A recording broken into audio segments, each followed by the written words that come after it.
So SM. Krishna ಅವರ ಅಂತಿಮ ಯಾತ್ರೆ ಆರಂಭ ಆಗುವಂತಹ ಸಮಯ ಇನ್ನೇನು ಕೆಲವೇ ಕ್ಷಣಗಳಲ್ಲಿ ಎಸ್.ಎಂ.ಕೆ ಪಾರ್ಥಿವ ಶರೀರವನ್ನು ರವಾನೆ ಮಾಡಲಾಗುತ್ತೆ ಬೆಂಗಳೂರಿನಿಂದ. ಅದು ವಿಶೇಷ ವಾಹನ, ಅದಕ್ಕೋಸ್ಕರ ಸಿದ್ಧವಾಗಿದೆ.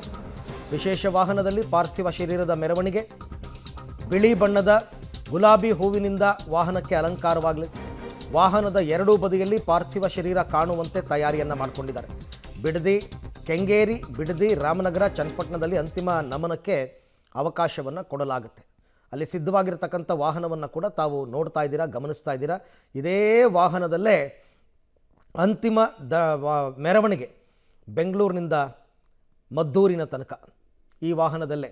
ಅದಕ್ಕೋಸ್ಕರ ಹೂವಿನಿಂದ ಕಂಪ್ಲೀಟ್ ಅಲಂಕೃತವಾಗಿರೋ ವಾಹನವನ್ನು ತಾವು ಗಮನಿಸ್ತಾ ಇದ್ದೀರಾ. ಅದು ಬಿಳಿಯ ಹೂವುಗಳಿಂದ ಮತ್ತು ತುಳಸಿಯಿಂದ ಸಿದ್ಧವಾಗಿರತಕ್ಕಂಥ ವಾಹನ. ಇನ್ನೇನು ಕೆಲವೇ ಹೊತ್ತಲ್ಲಿ ಈ ವಾಹನಕ್ಕೆ ಪಾರ್ಥಿವ ಶರೀರವನ್ನು ಶಿಫ್ಟ್ ಮಾಡ್ತಾರೆ. ಇದು ಒಂದು ರೀತಿ ಮೆರವಣಿಗೆ ರೀತಿಯಲ್ಲೇ ಹೋಗುತ್ತೆ, ತುಂಬ ನಿಧಾನವಾಗಿ ಹೋಗುತ್ತೆ. ಹಾಗಾಗಿ ಸರಿಸುಮಾರು ಎರಡೂವರೆ ಗಂಟೆ ಅಂತೂ ಕಂಪ್ಲೀಟಾಗಿ ಬೇಕೇ ಬೇಕು ಮದ್ದೂರು ತಲುಪೋದಕ್ಕೆ. ಸೊ 8 ಗಂಟೆಗೆ ಹೊರಟರೂ 10:30 ಆಗುತ್ತೆ ಮೃತದೇಹ ಅಲ್ಲಿಗೆ ತಲುಪೋದಕ್ಕೆ. 10:30, 11 ಗಂಟೆ ಆದರೂ ಆಗುತ್ತೆ. 11 ಗಂಟೆಯಿಂದ ಮುಂದಕ್ಕೆ ಮಧ್ಯಾಹ್ನ 3 ಗಂಟೆ ತನಕನೂ ಕೂಡ ಅಲ್ಲಿ ಮದ್ದೂರಿನ ಸೋಮನಹಳ್ಳಿಯಲ್ಲಿ ಅಂತಿಮ ದರ್ಶನಕ್ಕೆ ವ್ಯವಸ್ಥೆಯನ್ನು ಮಾಡಿಕೊಟ್ಟಿದ್ದಾರೆ. ಸೋಮನಹಳ್ಳಿ ಅವರ ಹುಟ್ಟೂರು. ಆ ಹುಟ್ಟೂರಿನಲ್ಲಿರ್ತಕ್ಕಂಥವರೆಲ್ಲರೂ ಕೂಡ ಬಂದು ಅಂತಿಮ ದರ್ಶನವನ್ನು ಪಡಿಬೇಕು. ಎಸ್.ಎಂ. ಕೃಷ್ಣ ಅವರ ಪಾರ್ಥಿವ ಶರೀರವನ್ನು ಕೊಂಡೊಯ್ಯೋದಕ್ಕೆ, ಅಂದರೆ ಮದ್ದೂರಿಗೆ ಅವರ ಹುಟ್ಟೂರಿಗೆ ಕೊಂಡೊಯ್ಯೋದಕ್ಕೆ ಈಗ ವಾಹನ ಸಿದ್ಧವಾಗಿ ನಿಂತಿರುವಂಥದ್ದು. ಸಂಪೂರ್ಣವಾಗಿ ಬಿಳಿ ಬಣ್ಣದ ಹೂಗಳಿಂದ ಅಲಂಕೃತ ಮಾಡಿರುವಂಥದ್ದು. ರೋಸ್ ಬಳಸಿದ್ದಾರೆ, ಹಾಗೆ ಸೇವಂತಿಗೆಯ ಹೂವನ್ನು ಬಳಸಿಕೊಂಡು ಸಂಪೂರ್ಣವಾಗಿ ಬಿಳಿ ಬಣ್ಣದಲ್ಲಿ, ಅಂದರೆ ಸುತ್ತಲೂ ಕೂಡ, ಅಂದರೆ ಈ ವಾಹನ ಏನಿದೆ ತೆರೆದ ವಾಹನ ಇದು.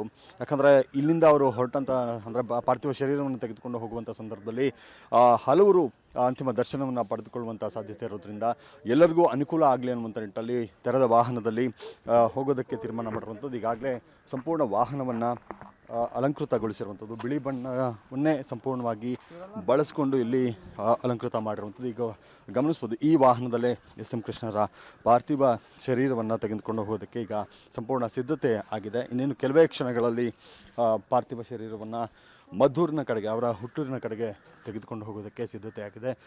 ಇಲ್ಲಿ ಅಂದರೆ ಅವರ ಕುಟುಂಬಸ್ಥರು ಕುಳಿತುಕೊಳ್ಳೋದಕ್ಕೂ ಕೂಡ ವ್ಯವಸ್ಥೆಯನ್ನು, ಅಂದರೆ ಸೋಫಾವನ್ನು ಹಾಕಲಾಗಿದೆ. ಏನು ಇಲ್ಲಿಂದ ಹೊರಡ್ತಾರೆ, ಅಂದರೆ ಸದಾಶಿವನಗರದಿಂದ ಹೊರಟ ನಂತರ ಹಲವರು, ಅಂದರೆ ಮದ್ದೂರಿನವರೆಗೂ ಕೂಡ ಪಾರ್ಥಿವ ಶರೀರದ ದರ್ಶನ ಪಡೆಯೋದಕ್ಕೆ, ಅಂತಿಮ ನಮನವನ್ನು ಸಲ್ಲಿಸೋದಕ್ಕೆ ಜನ ಈಗಾಗಲೇ ಕಾಯ್ತಾ ಇರುವಂಥದ್ದು. ಅದಕ್ಕೆ ಬೇಕಾದಂಥ ಎಲ್ಲ ಸಿದ್ಧತೆಗಳನ್ನು ಮಾಡ್ಕೊಂಡಿದ್ದಾರೆ. ಇಲ್ಲಿಂದ ಮೇಕ್ರಿ ಸರ್ಕಲ್, ಹಾಗೆ Vinson manner, KR circle, corporation, town hall, satellite, Nayandahalli ಮೂಲಕ, ಹಾಗೆ ಕೆಂಗೇರಿ, ಬಿಡದಿ, ಚನ್ನಪಟ್ಟಣ, ಹಾಗೆ ರಾಮನಗರ, ಇದರಿಂದ ಮದ್ದೂರಿನ ಕಡೆಗೆ ಹೋಗುವಂಥದ್ದು. ಬಿಡದಿ, ಹಾಗೆ ರಾಮನಗರ, ಚನ್ನಪಟ್ಟಣ ಇಲ್ಲೆಲ್ಲವೂ ಕೂಡ ಸಾಕಷ್ಟು ಅಭಿಮಾನಿಗಳನ್ನು ಕೃಷ್ಣರವರು ಹೊಂದಿದ್ದಾರೆ. ಅದರಿಂದಾಗಿ ಅವರಿಗೆ ಅಂತಿಮ ದರ್ಶನ ಪಡೆದುಕೊಳ್ಳೋಕ್ಕೆ, ಅಂತಿಮ ನಮನವನ್ನು ಸಲ್ಲಿಸೋದಕ್ಕೆ ಕೂಡ ಅಲ್ಲಿ ನಿಲ್ಲಿಸುವಂಥದ್ದು, ಅಂದರೆ ಒಂದು 5-6 ನಿಮಿಷಗಳನ್ನು ನಿಲ್ಲಿಸಿ ಅಲ್ಲಿ ಅಂತಿಮ ದರ್ಶನ ಪಡೆದುಕೊಳ್ಳೋದಕ್ಕೂ ಕೂಡ ವ್ಯವಸ್ಥೆಯನ್ನು ಮಾಡಿರುವಂಥದ್ದು. ಎಲ್ಲ ಪ್ಲ್ಯಾನನ್ನು ಈಗ ಮಾಡ್ಕೊಂಡಿದ್ದಾರೆ. ಈಗ ಎಲ್ಲ ಸಿದ್ಧತೆಗಳು ಆಗಿದೆ. ಇನ್ನೇನು ಕೆಲವೇ ಕ್ಷಣಗಳಲ್ಲಿ ಪಾರ್ಥಿವ ಶರೀರವನ್ನು ಈ ವಾಹನದಲ್ಲಿ ಕೊಂಡೊಯ್ಯುವಂಥದ್ದು. ತುಳಸಿಯನ್ನು ಬಳಸಿದ್ದಾರೆ, ಸೇವಂತಿ ಹೂವನ್ನು ಬಳಸಿರುವಂಥದ್ದು, ಹಾಗೆ ರೋಸನ್ನು ಬಳಸಿ, ಬಿಳಿ ಬಣ್ಣದ, ಎಲ್ಲವೂ ಕೂಡ ಬಿಳಿ ಬಣ್ಣದ ರೋಸನ್ನು ಬಳಸಿ ಸಂಪೂರ್ಣ ಈ ವಾಹನ ಏನಿದೆ ಪಾರ್ಥಿವ ಶರೀರವನ್ನು ಕೊಂಡೊಯ್ಯುವಂಥ ಚಿರಶಾಂತಿಯ ವಾಹನ ಈಗ ಸಿದ್ಧವಾಗಿ ನಿಂತಿದೆ. ಇನ್ನೇನು ಕೆಲವೇ ಕ್ಷಣಗಳಲ್ಲಿ ಎಸ್.ಎಂ.ಕೆ ಅವರ ಪಾರ್ಥಿವ ಶರೀರವನ್ನು ಈ ವಾಹನದಲ್ಲಿ ಮದ್ದೂರಿನ, ಅಂದರೆ ಅವರ ಹುಟ್ಟೂರಿನ ಕಡೆಗೆ ತೆಗೆದುಕೊಂಡು ಹೋಗ್ತಾರೆ. ಕುಟುಂಬಸ್ಥರು ಕೂಡ ಕುಳಿತುಕೊಳ್ಳೋದಕ್ಕೆ ಎಲ್ಲ ರೀತಿಯಂಥ ವ್ಯವಸ್ಥೆಯನ್ನು ಈ ವಾಹನದಲ್ಲಿ ಮಾಡಿರುವಂಥದ್ದು.